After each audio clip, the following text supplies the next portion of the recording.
So welcome everyone. Thank you so much for joining our presentation today, The Road to a Better Bus. My name is 𝐤𝐞𝐫𝐞, and I'm the Director of Programs at Cool the Earth, an environmental nonprofit dedicated to reducing carbon emissions and improving local air quality through transportation electrification. As a former school teacher, I'm especially excited about our school bus electrification initiative.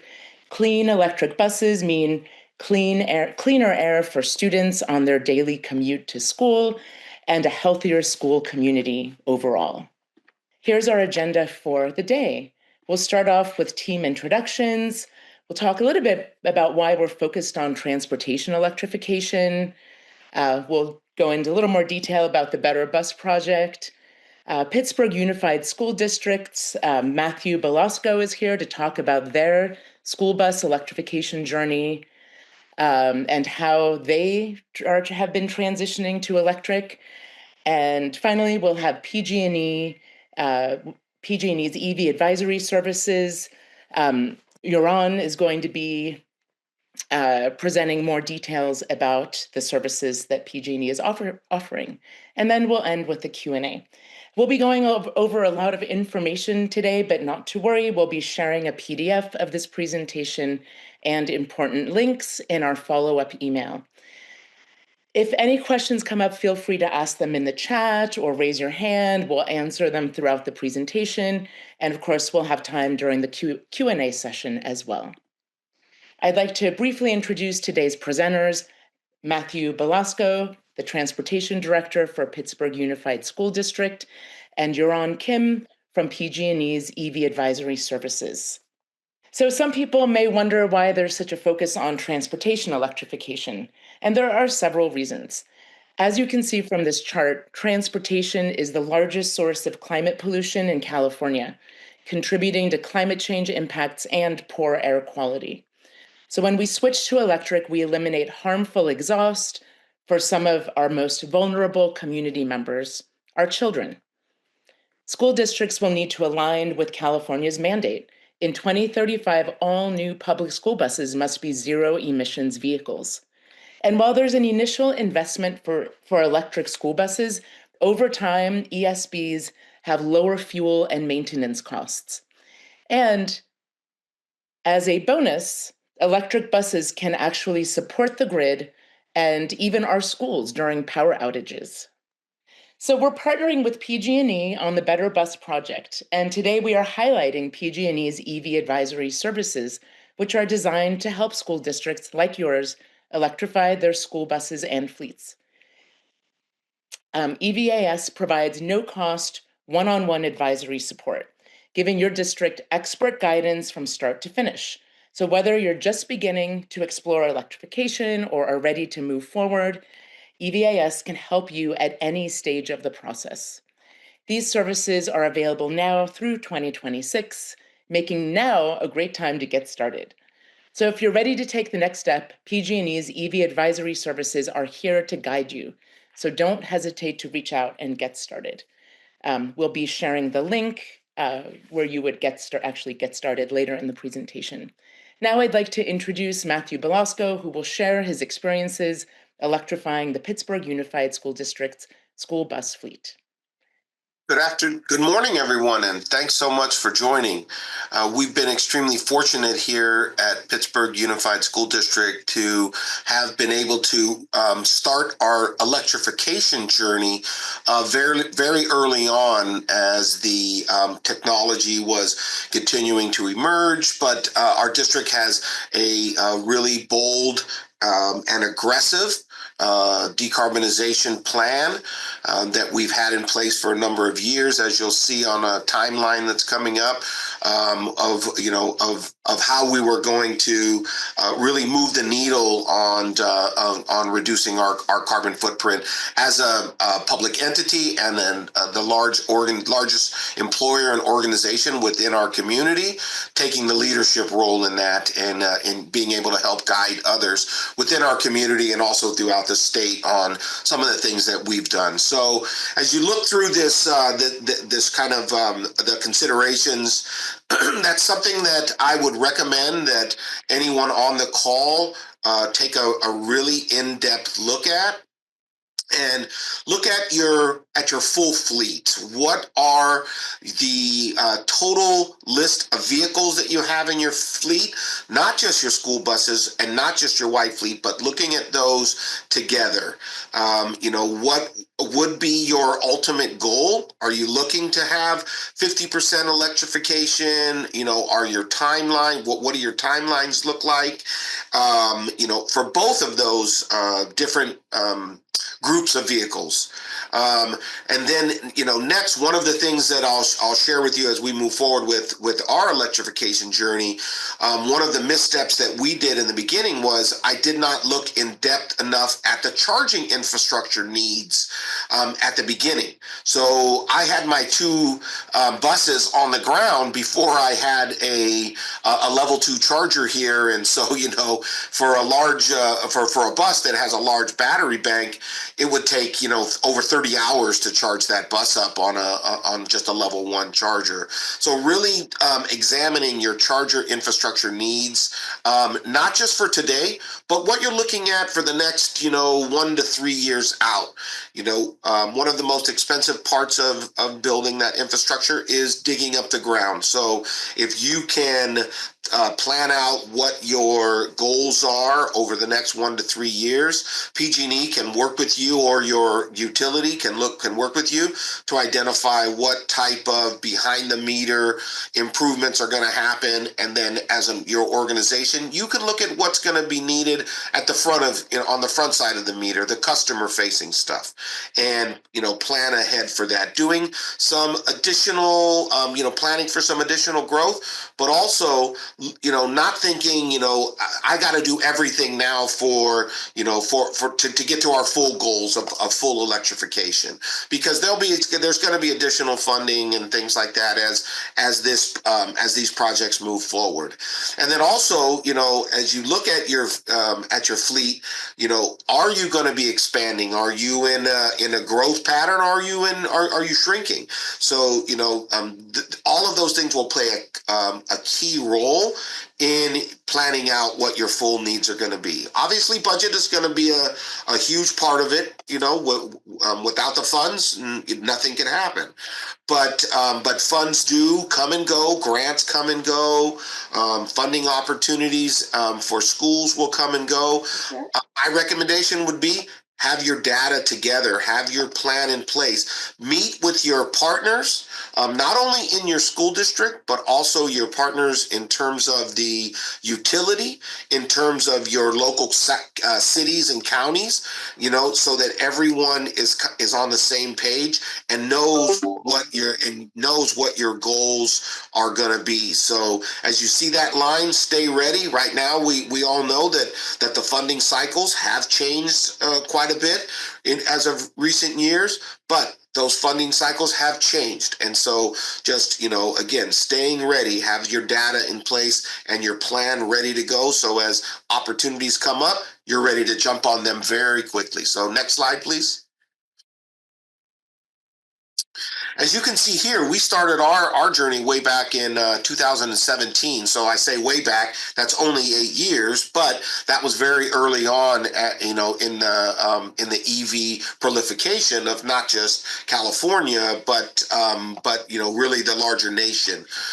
We do have a very aggressive goal to have our full fleet, not just our school buses, but our white fleet, even our courier vehicles, our box trucks. We really have the goal by 2035, which is in alignment with the state, to have our full fleet electrified by that time. Currently, we do have 7 electric buses deployed that are on the ground every day. We have 3 additional buses planned by the end of 2026, and that will result in continued reduced maintenance and fuel costs. There's a lot of argument that you'll have on people, folks that are on both sides of the equation, or thinking that Sometimes can be a long-term return on investment because you are going to have reduced maintenance and fuel costs, but the increased cost of the capital purchase of buying that new bus or truck can sometimes be higher than you would be from a internal combustion vehicle. But those, there is lots of formulas out there, and again, organizations such as 𝐞𝐫𝐞 and PG&E, they can help you with those formulas that you can build out, a presentation that you could take to your cabinet, that you can take to your boards, that will show that indeed over the long term, that return on investment will come. There's the other factor about how your community is going to be involved in that, because you're not just looking for dollar savings. Hopefully your community, your school district, your organization will be looking at what is the full impact of electrification, the improvement on the environment. If you're in a school, you know where those exhaust pipes are. They're at scholar level. They're low. So they're getting the biggest brunt of the exhaust that are coming out of your internal combustion vehicles. So, as you're presenting these, your plans and your projects and your goals to your respective organizations, make sure that you have that extra piece in there about the impact on the environment. It's not just about dollars and cents. It's about our future generations and what we're doing to be, to really move the needle and change how we look at things. We have got some really great support from our community, not just our education community here in Pittsburgh and the larger county, the other districts within the county, but our city council has recognized us with several awards and has been, has taken us forward to show, how, when you work together at this level, what impacts you can have on a community, not just the school district, but the full community as well. So, and it's great to get those awards. Those look great for your elected officials. One thing that I tell my board all the time is, take all the credit that you want for the work that we've done. Just keep saying yes when I come up to that podium. The next slide is going to show, kind of how our timeline went for electrification. So you can see back in 2010, the district had already begun their journey into adding solar and starting to, remove our reliance on fossil fuels.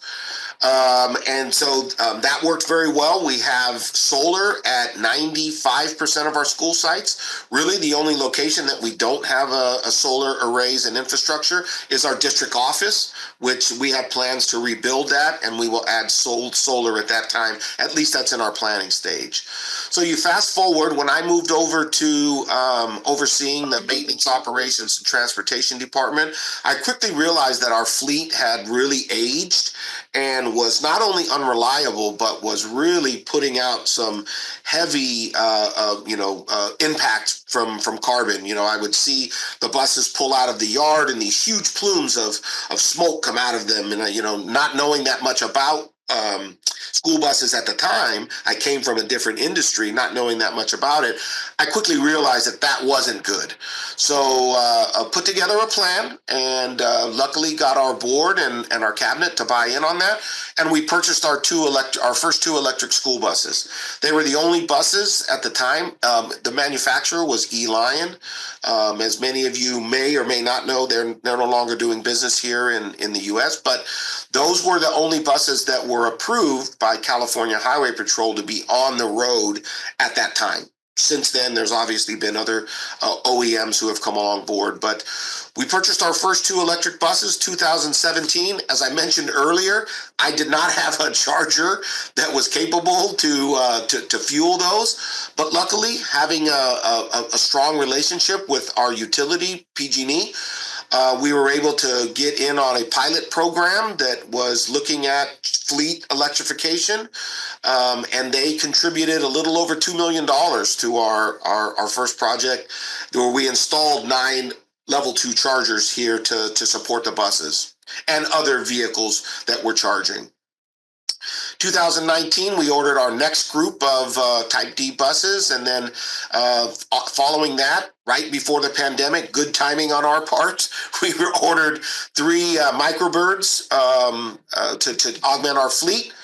And again, as many of you may or may not know, the supply chain was really struggling at that time, and so it took quite a while. It wasn't until the Q4 of 2022 where we actually received those buses.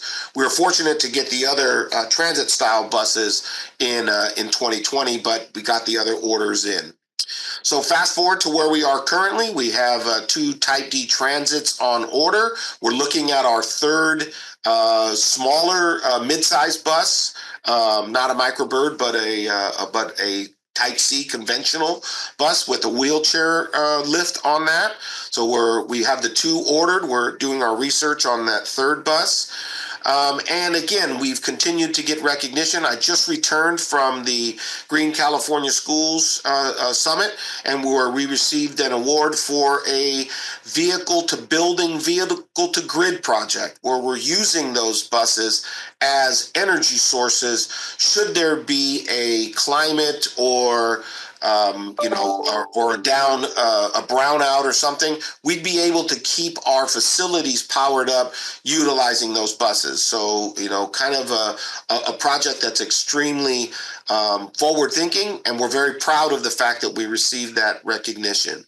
And as we look forward, 2026 and beyond, we'll finish installing and using the V2G and the V2B capable buses, and we'll provide information to the California Energy Commission and PG&E so that you can really analyze what the return on investments will be, and hopefully be able to expand those to many additional organizations. So I'm thankful that everyone has been on the call and has had an opportunity to hear all of the fantastic stuff that's happening here in Pittsburgh, but also to let you know that all of these things are very attainable. This isn't something that, Pittsburgh is not an anomaly, and we just were very fortunate to be ready for those funding opportunities, to really have a very strong relationship and commitment from both our utility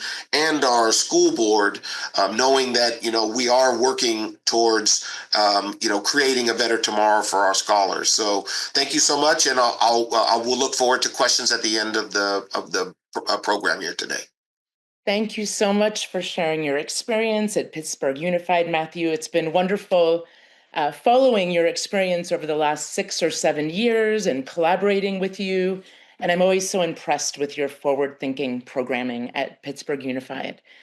Now I'd like to introduce 𝐸𝐬𝐭 Kim. 𝐸𝐬𝐭 is an EV customer advisor with PG&E. Hello. Well, still good morning. And thank you so much, Matthew, for sharing all those milestones that you've achieved. And that's great. And I'm happy to hear that you were able to partner with PG&E. So thank you for being our valuable customer and partner. Okay, so I will introduce you guys to our new program that launched this year in April, EV Advisory Services. And this program is a little bit unique in a way where this is for a consultation and more of a advisory centered program where we will provide one-on-one support throughout your entire electrification journey. And it will cost you nothing. There is no hidden fees, no at the end of your project, am I going to get an invoice or anything like that? No obligations. You can drop off at any given time, and there's no associated cost to you. Simply, there are some qualifications to become our client, but I'll go over that in a bit. But again, this is no cost to customer for your medium and heavy duty fleet electrification. Next slide, please. So here are a few key challenges that we see from customers when they are thinking about electrifying fleets. And those are like a lack of in-house knowledge on EVs or charging infrastructure or the electricity as a field. So we'll come in and provide those educational material and a complex internal decision making on the EV projects that will impact the business, and our team will help you provide any total cost of ownerships or just additional supplemental information that will help you kind of get the buy-in from your leadership organization. And the confusion around utility processes or the concerns about capacity or reliability, we will also help you get those information to make your journey smoother. And the worry about the cost to operate, we'll have information on the grants or potential incentive that you could utilize, and other information that will come in as a part of cost part when you're planning your electrification. So we're here to help you kind of bridge those gaps. And next slide, please. So this is how we look at as a customer's fleet electrification journey. So main 4 phases: just getting started, making a plan, project is underway, and site is operational. So the very first beginning phase, there is a initiation of, oh, how are we going to electrify a fleet or not? So that's kind of when the idea is kind of becoming a part of a discussion. And then your team or person who is going to be in charge is going to start gathering the information about, oh, what kind of EVs are out there, and start doing some analysis work. And then consensus building, that's when you are going to start looking into, is our leadership and organization supportive of this, right? And then finally, the funding. You are going to want to start gathering information on how are we going to fund this project, right? And then move on to the next, which is the actually making a plan phase, where you will start determining, okay, where do we want to put the chargers in? What kind of vehicles do we want? So you're going to be more doing a deeper dive into your planning. And then you will be doing some vendor selections, like the suppliers for the vehicles and chargers, and contractors for your infrastructure side of things. And then the site design begins, where you will hire electrical engineer to set up those infrastructure side of design and drawings and whatnot. And once project is underway, that's where you will be submitting an application to utility to, PG&E, if you're a PG&E customer, and infrastructure construction begins on both customer and PG&E side. And then once that's done, site will be energized. And once the site is operational, which is the final phase of your electrification journey, EV will get deployed and optimized, where we will also come in and help through a rate optimization, or making sure your charging behavior is, optimized. And we'll also support you through a potential expansion plan. You might start with the 2 chargers and then slowly grow into 10, 20 chargers. So our advisors, our team, will be there from the very beginning all the way to the end. So next slide, please. We'll talk about the eligibility for our program. So there are 2 main types of clients that we'll be serving, and that is a basic eligibility and then the full eligibility. So for basic eligibility, you have to be a PG&E's commercial, non-residential electric customer, and operate at least 1 medium or heavy duty vehicle, and agree to our program terms and conditions, which is pretty simple. And then to become a fully eligible customer, you will have to be on top of the basic eligibility. You will need to be either located in, you have to be located in underserved community, and belong to one of those sectors, which is schools, transit agencies, municipalities, or small businesses. And once you reach out to us, we'll determine your eligibility based on your locations and the type of business. Next slide, please. So this is a list of our services that you will be receiving once you become our client. And you will see those asterisks at the end for it. I know it's a little too small font, but when you receive this PDF, you'll be able to see it, and you'll see the asterisks at the end of certain services, and those are for the basic eligibility customers are eligible for. And then the rest, the whole full picture is what full eligible customers are able to receive as a service. So just to give you a few examples, like for the just getting started, Fleet Electrification 101 is very popular for customers who are just starting to think about like electrification. So it's very educational material where we'll kind of walk you through the basics of the fleet electrification process. And then the third, which is the basic capacity check, is where we do a preliminary capacity check on your site that you have in mind. And again, that is available for both categories of the customers. And then the making a plan phase, where we'll do some deep dive into the capacity, so the portfolio capacity analysis, or all the way at the end, detailed capacity check. Those are all capacity related services. And our other very popular service is the site review and capacity analysis, where our engineer will come on the meeting and it will do an actual like where is the best location for your chargers and things like that. So those are very hands-on services that you won't be from the utility side, where you won't be able to receive from anywhere else. And then once project is underway, we will serve, the advisors like myself will serve as a liaison support, and will help you like track those applications. And I know a lot of you probably know that it could get quite complex once your application is in with utility. So we're just trying to make that process smoother for our customers. And then once the site is operational, we'll help you with the rate optimization, make sure you're on the best and then the right rate, and then also the load management analysis, so that you're not paying more than you have to, or you're charging at the right time and then through the right method. Next slide, please.